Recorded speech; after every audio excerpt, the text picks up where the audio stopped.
Hello and welcome, everyone. How many of you struggle with creating your own sentiments to go with these adorable images on your handmade cards? If you do, stick around. I have a few tips I think you'll find helpful, and I'm sprinkling a few funny punny sentiments throughout the video that I hope will inspire you. I'm Lisa. Thanks for joining me here on the Whimsy Stamps channel for another card making tutorial. Today we're going to talk about the sentiment struggle while we have a look at the new Slumber Party stamp set. This stamp set is versatile and it includes 3 great sentiments perfect for slumber parties and birthday cards, but the images lend themselves to fun puns for so many different occasions that I knew I had to share it with you. Now, I love everything about this card. The colors just pop off the screen. It's easy to create, and we have our first punny sentiment, Happy Birthday Hotcakes. I want to jump right into the card making process and we'll chat about sentiments as we go. It all begins with placing an 80-pound piece of avalanche white cardstock into my MISTI so I can quickly stamp the adorable stack of pancakes using Memento Tuxedo Black ink. Now, I am a big fan of Memento inks. It's the only ink I use when using alcohol markers. Here are the colors listed on the screen, so if you want to do a quick screenshot to save them, by all means, go ahead. Now, due to the small size of the image, the coloring on this is fairly simple. This is a great project for beginners, by the way. So I'm going to get started with the lightest E30. I'm going to flick the color down onto the pancake rather than filling in the entire image. This creates great highlights when you do this.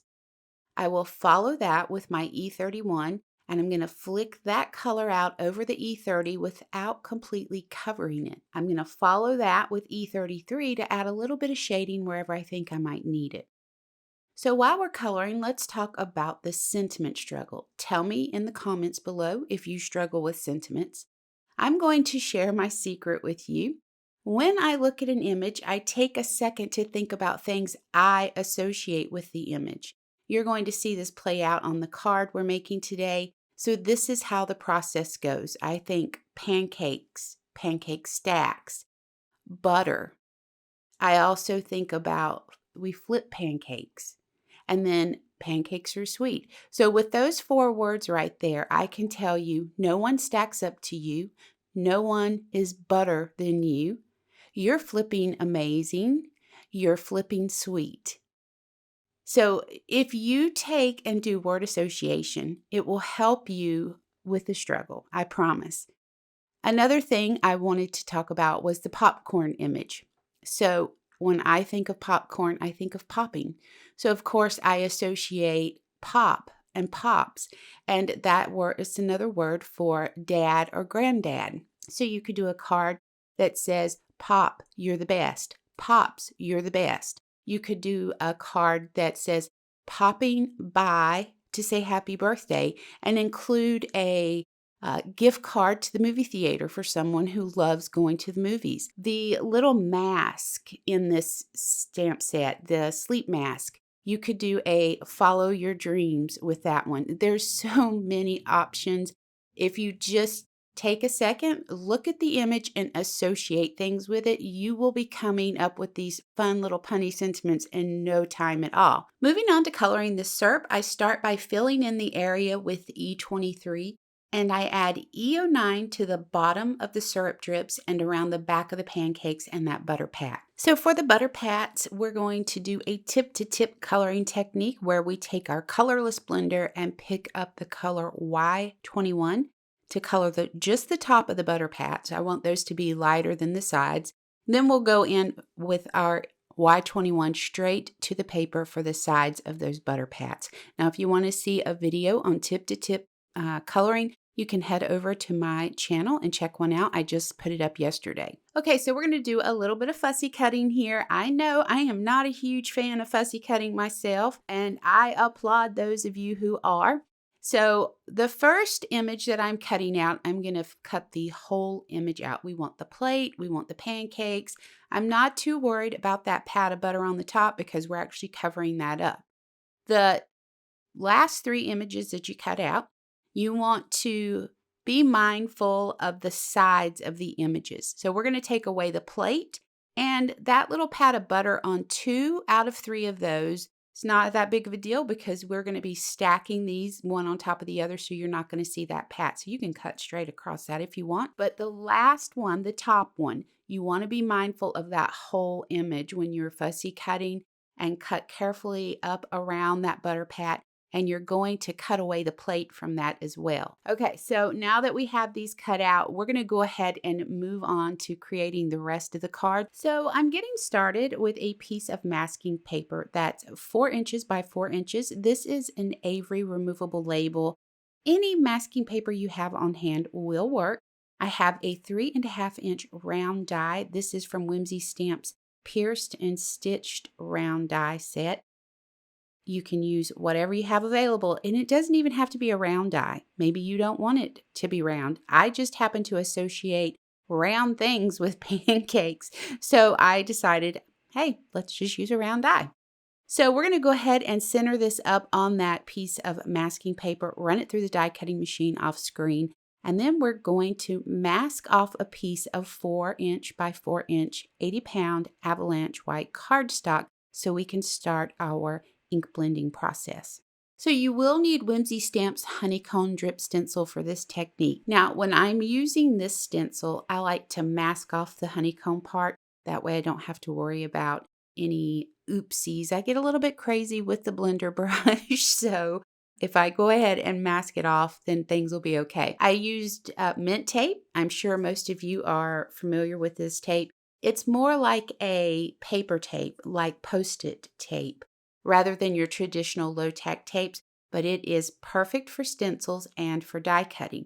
Now, you don't need to run out and buy this. You can use masking paper to do this, anything like that. You can use a piece of scrap printer paper. Just make sure you're covering up that honeycomb part so you don't end up with any mistakes. So I'm using Memento dye inks for this. I prefer dye inks when I'm stenciling something like this. I like the softness of the ink, but when it comes to the sharpness of the lines, I prefer that over other inks for stenciling. And this is such a simple technique. So once you load your ink up on your brush, you see me over exaggerating there. You take your brush, you push it down onto your stencil, forward onto your paper, and then lift it up. It's like a forward flicking motion. So let's go ahead and talk about dye inks just a little bit. So we know dye inks soak into the fibers of our paper. And they're much like alcohol markers in that the lighter dye inks will wash out the darker dye inks. So if you came in with your darkest color of Morocco and you started building your maple syrup with that and then went back over it with the lighter color of peanut brittle, it's going to wash that maple syrup out. So to help eliminate that, we're going to start with the lightest color, and that's peanut brittle.